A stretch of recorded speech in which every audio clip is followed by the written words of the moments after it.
Okay, welcome to Alive in Lima. We're here with Steve Carter at the Great Lima Senior Building. We are interviewing him today for Alive in Lima. He's been here for how many years, Steve? I've been in Lima for approximately almost 50 years, 49 years. Okay, and tell us about your origins. How'd you get here? Um, how I ended up here, I wasn't born here, but I was pretty much raised here. I was born in uh, Monroeville, Alabama, which is just right outside of Tuskegee, Okay. Alabama. My parents, they went to college. My dad was a Tuskegee graduate, and once he got his degree, I mean, he was graduating a little bit later in school, and Ford has a big connection and recruiting out of Tuskegee as far as engineers and things like that. And they came down and they talked to him, and so they kind of set up an interview and all those kind of things as far as going to visiting Lima, Detroit, and I think there was a place in somewhere in Virginia he had an option to visit. So Walter Potts was a local businessman here for many years, a very successful community person. And he was one of the first people he met. He kind of showed him around here. Yeah. And then he visited Detroit, and he saw that Detroit was a really fast place, but it was really booming at the time. Oh, yeah. As far as Ford. Yeah. And but he liked the size of the town, and the school district, and all those kind of things. The housing developments were going up all over the city, especially on the west side, and so he was pretty much impressed. Yeah. And he saw that during that time it was during the civil rights movement, and he wanted to kind of leave the South and everything like that, and he came here, and then my mother was already teaching in Alabama, and so how she ended up, obviously, a married couple with a child, they came here, and she called the Ed Center. Yeah. He says, my husband's getting a job at Ford, and we're from Alabama, and I'm looking for a teaching job, and she said that they says, hey, we're really looking for teachers. Oh, wow. And she says, you get in touch with us once you get here. Yeah. So she was pretty much, showed her credentials, everything. And Mr. Roush at the time hired her right on the spot. Wow. And I know you have a link, or your father has a link, and that you kind of keep up on it as the Tuskegee Airmen. Your father had a link to them, and he's a licensed FAA pilot. Okay. And that's where he learned how to fly from Chief Anderson and Chappie James and guys like that. Wow. And many years ago, I mean, he used to see those guys on campus all the time, just walking around. Yeah. And flight training, or ROTC, was mandatory for males to do that. And he would, they would constantly seek people out, and you go through ROTC. Yeah. And he was in the military before he got to high school, so he already had a military background with that. And then they taught him how to fly. And then once he came to Lima, he got all his other instruments and all those kind of things at the Allen County Airport. So he was always a pilot and a flight enthusiast and all those kind of things. And he still was amazed about the Tuskegee Airmen, and he helped start a project that I'm working on still. Yeah, that's what my dad said. Yeah. Town. So it's something phenomenal, and Tuskegee is like a museum now. The airport. Yep. Because there's many living legends, including Eleanor Roosevelt many years ago, but they use it as a museum now, but still, they still use it for flight service. That's really cool. So growing up in Lima, what were some of your first thoughts? What were some of the things that you liked or that you remember? What I like now, I mean, compared to when I was a kid, there were a lot of kids in the neighborhood, and now that a lot of those kids have grown up and moved out, there's still the same atmosphere and environment. It's always been quiet and everything, but growing up as a kid, there were several fun things you could do outside, and that's how those relationships got built up, with the families. I still see those people today. Yeah. Some of them had passed on and all those kind of things, and then there's some that come up, hey, you remember me? And I said, yeah. I get that too. It's and again, Lima is it's a good sized town, but yet it's not huge where you still stay close with people. Feels comfortable. Yeah. What neighborhood were you from? Or where did you grow up in Lima? I grew up on the west side. I was over there it was on Techwood and off Latham and Crestwood. And again, when we first moved here, all those homes were just getting built. Yeah. They were pretty much brand new. Some of them sat up for like 3 years, 2 or 3 years, and never been moved in. And I tell you what, Mr. McClendon, Jim McClendon. I remember him. And Yep. Mrs. McClendon, they lived next door. And to be honest, when we first moved here, I think Ford put him up in a hotel for a week Uh-huh.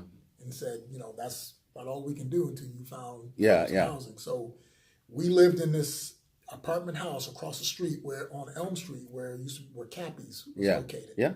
And again, few years back, that place caught on fire. Yeah, But yeah.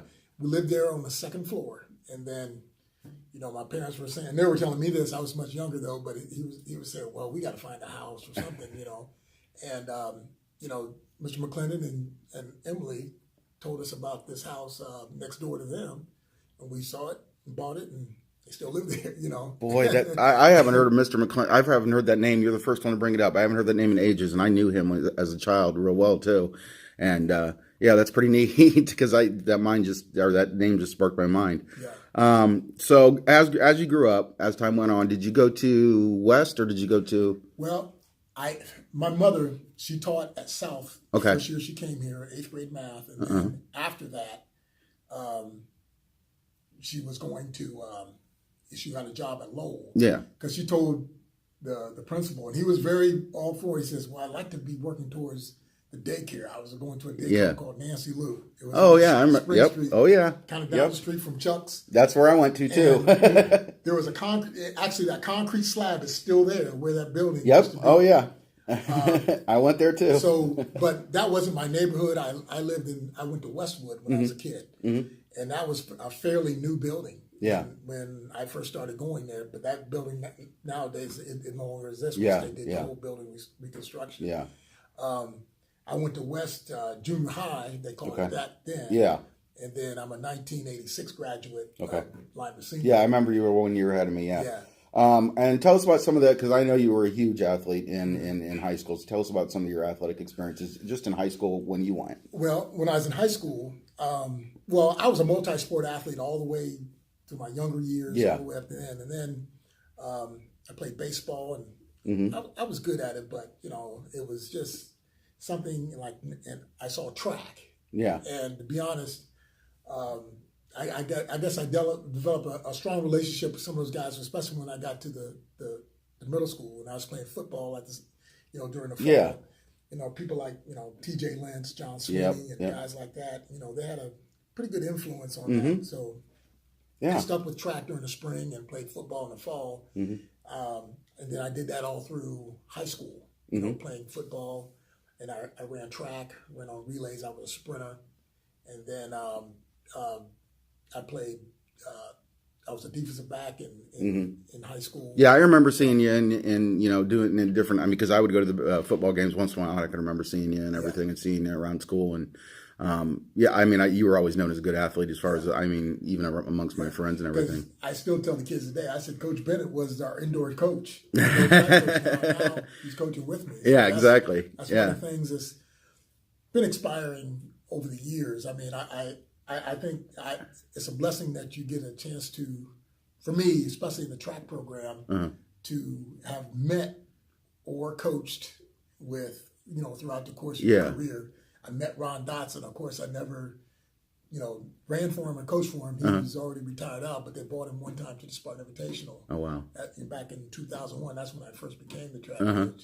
And then Paul Penn, not Paul Penn, but Bob Snyder. Okay. I met him through the course when I first started, but he wasn't coaching then. And then Paul Penn, I knew him. He coached me, and then I saw him throughout the school district. Yeah. Through coaching. Leonard Rush, I played football for him. Yeah. Tony Boyd, I was his assistant during the time. Oh, okay. He moved to Cincinnati, and now it's me. Wow. So, what are some of the things that you get out of coaching, whether it be track or whether it be football, whatever, and as far as you get out of Lima as a community, the things that you see and get out of it? Well, I think football, just coaching is a community thing. I mean, you're pretty much, you're in it. You're developing somebody else's child. Yeah, And plus, they're wearing the same colors, scarlet and gray, and we grew up in this program just like they did. Even some of their parents, And I'm at an age now where I coach some of their parents. Yeah, exactly. So it's definitely inspirational, and it's a challenge. Don't get me wrong, but it's something that I look forward to doing. It's not something I have to do, but I look forward to doing. And you know, in the long run, those kids appreciate it in the end. Yeah, that's what when I talked to Chris in his interview, that was one of the big things he said was the sense of community with all the sports around Lima and everything, and how the kids have a lot to do.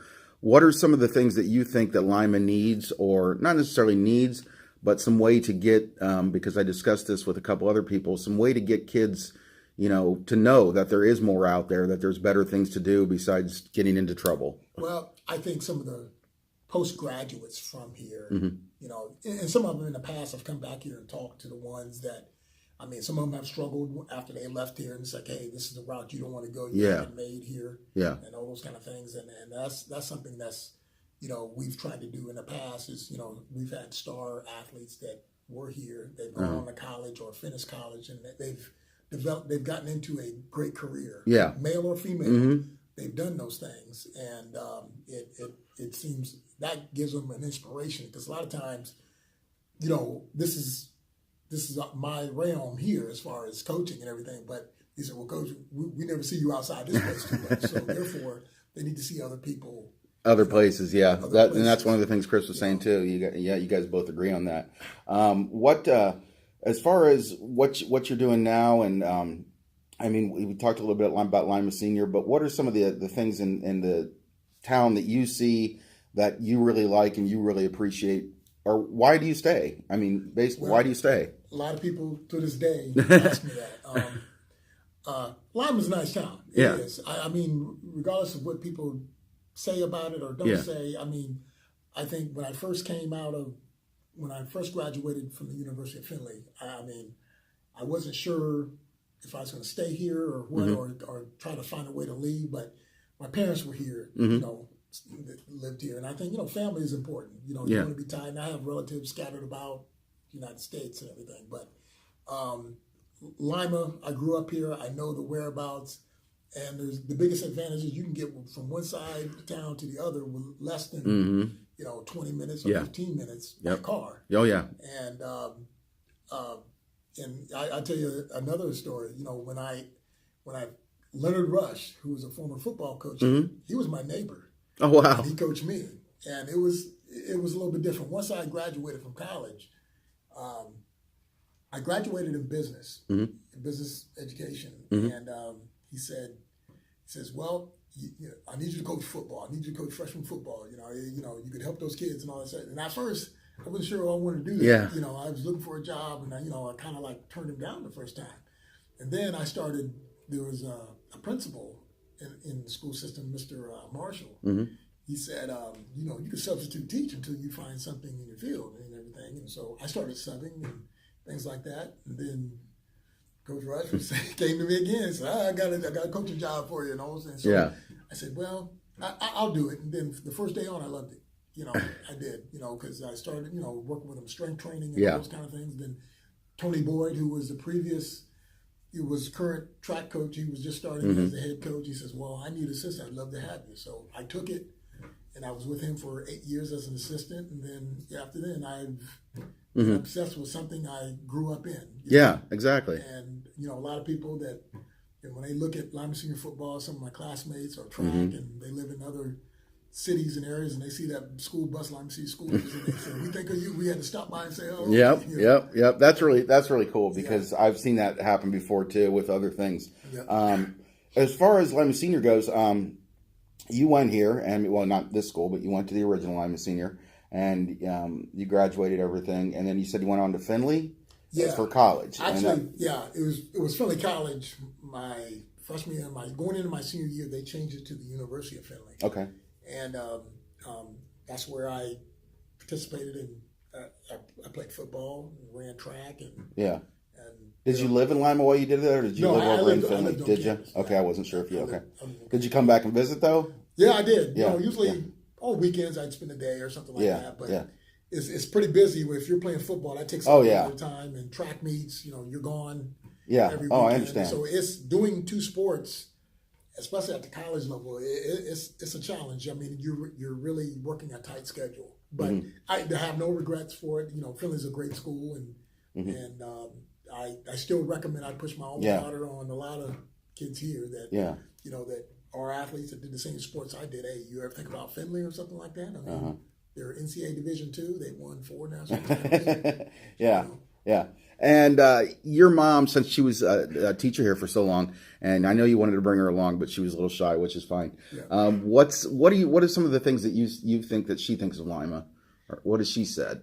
Well, she liked it. I mean, when she came into the city school system, I mean, she was amazed how the parents were really involved in it. I mean, the thing is, when she looks back at her career, she's not coached, but taught doctors, lawyers, police officers, ministers, a variety of things that makes her, her satisfaction of what she did. I mean, there's times that some kids that, didn't do the right thing, but she found a way to be a very affectionate person. If they needed clothes, she was constantly looking in my closet, the clothes that I didn't wear anymore, she'd give it to them, Yeah. That's a good way to be. Yeah. And how long did your dad work at Ford? He worked there for 14 years, and then he went into business for himself. Oh, okay. He was owner of Bixel Ford. It's up there in Bluffton. Oh, okay. It's up there. It's that Grove plant now. I know which one you're talking about. Yeah. He had that for like 6 years, and then he sold that out, and then he restored cars and all those kind of things. So he had a great career. I mean, he started out as a foreman, there. So he liked it, and he was fortunate enough to come to Lima, and for the most part, he never had any ambitions on leaving. So he stayed. That's good. That's good. What would you say to some upcoming youth out there or some kids out there? What do you tell your kids that you coach and teach, about living in Lima and about, the choices that you make about?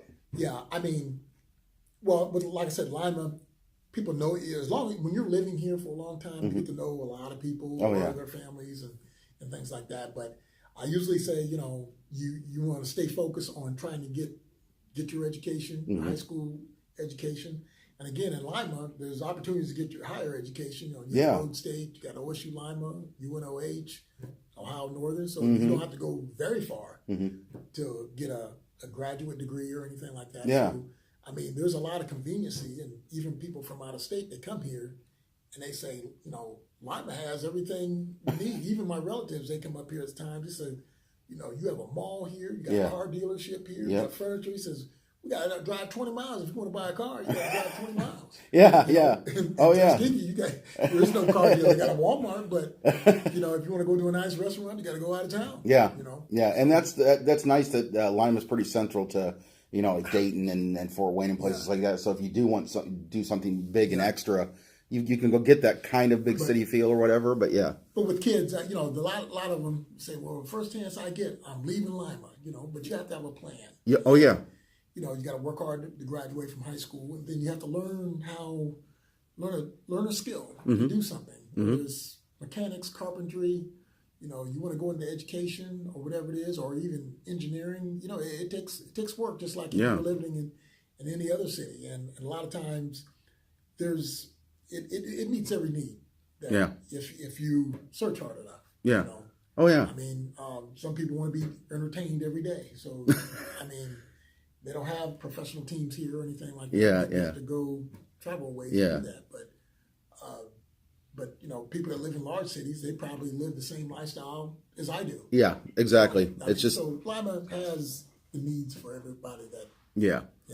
And as far as when you grew up, I mean, what do you think about raising a family here? Is it a good place? I think it's ideal. I mean, I guess when you're raising a family, I mean, you're looking at your neighborhoods. Is it safe? Yeah. And that's one of the biggest things. You want your kids to be safe. You don't want them to be mistreated. Most of all, you want them to succeed. And you look at their school district. I mean, Lima City schools, even to this day, it's second to none because, again, they meet the needs of all these things.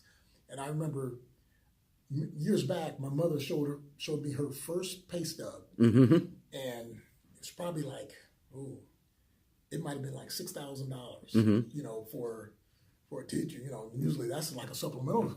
Yeah. Now, Yeah. but back then, I mean, That was a lot. everything Yeah. That was that was low, but Lima City schools used to have as many as 11,000 students. Yeah. Oh, yeah. Then. But times have changed. Businesses have closed up. People have moved out of the city and that sort of thing. But still, the ones that have stayed still enjoy it. We have a lot of influential people over the years that are still here. Yeah. But yeah, as far as the walls inside these schools, I mean, and the walls inside the old school that I went to, I mean, it seemed like everybody, every teacher, every coach was caring enough to care about what, the kids were doing. Yeah. And it seems like that's really a tight knit community of, what's so-and-so doing, this week, or how'd so-and-so do last week, and I think that's a very, very caring thing. And I just want to trying to express that more and more, that, there is way more to Lima than what everybody thinks there is. But what are some of the things you do for fun now? Well, I pretty much do the same things, I did when I was a kid. I'm into weightlifting and conditioning and all those things, and I still do those things. Yeah. And I say what takes up most of my part time during the spare time is my coaching.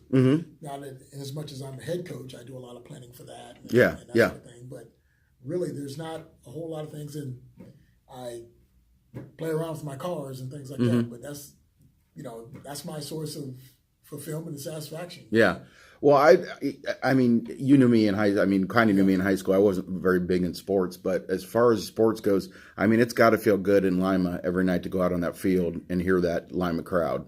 Yeah. And hear, I mean, it's got to be, I mean, it kind of passes away everything else that's bad and everything else that's, that people kind of complain about. And it's got to feel good to go out there. And yeah, it does. I mean, a lot of the people in the community, whether they're not associated with Lima Senior, but when Lima Senior is on, you get a lot of support. Oh, yeah. People come out of the woodwork to come and see you. It's almost like the Ohio State University in Columbus. I mean, and when we've had superstar players, Mr. Basketballs, all those kind of things, and, teams that were playoff caliber teams, people came from miles around to come see you. And it's almost like, Muhammad Ali, they want to see, there's people there that want to see you lose, and there's people that want to see you win. Most of all, they want to see you. Oh, yeah. And I've always felt that was a big part of Lima, is the sports in Lima. But is there anything that you yourself would say to people that visiting Lima, or say to people thinking of moving here?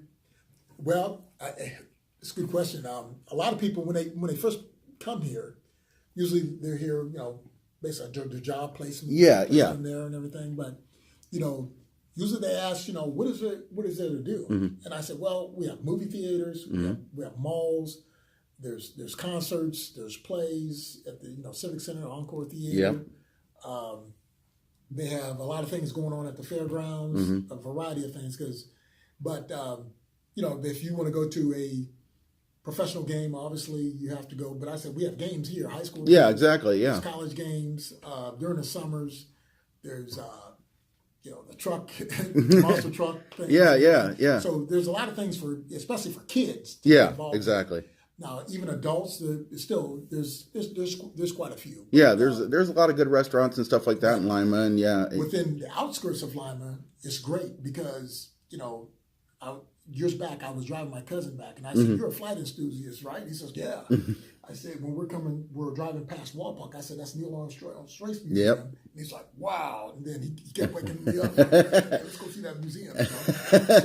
So there's a lot of I didn't even think about that. That's good. Yeah, I mean, it's not in Lima, but it's there. The outskirts of it. And a lot of people really like and people are impressed when they drive through downtown and how clean it is. Yeah, exactly. And we're also still known for the Kewpie. Yep. Oh yeah, that's never going to change. That's some people relate Lima with the Kewpie, all those kind of things. So Lima, it's a good place, and even some of these doctors that come and live here. Some of them are from New York or a large metropolitan area, and then and some of them even say, "I really like Lima because the cost of those homes there, if I was living in New York, would be about $1 million or more." And he says, I don't have to pay half that here. So there's a lot of perks living here. Oh, yeah. And you can't you kind of have to create your own entertainment a little Yeah. bit. But still, it has everything that you have that you would want here. Yeah, yeah, it's pretty central based with just about something for everybody to do, no matter who you are. And the biggest question that I always have to ask everybody, in one word, describe Lima. I think Lima is very accommodating.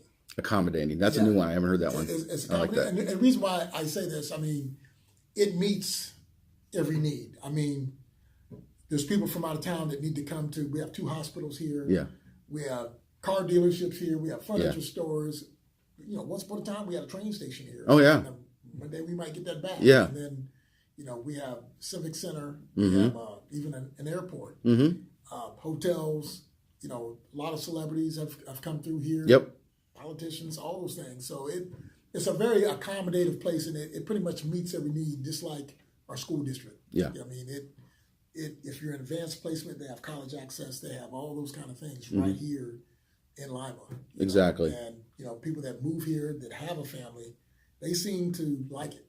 For the most part. Yeah, and it's for the most part, even though you may hear some things, bad or whatever. It's a quiet community, and it's it just depends on the decisions you make, and if you make the right decisions, then you're gonna like it. I think. Yeah. But as far as that goes, that's it. That's the interview. You did an awesome job. I'm sure your mom would be proud. Yeah. And I will get this posted and up. But thank you for being alive in Lima. Okay. All right. All right, Thanks, appreciate it. Steve. I appreciate it. Okay.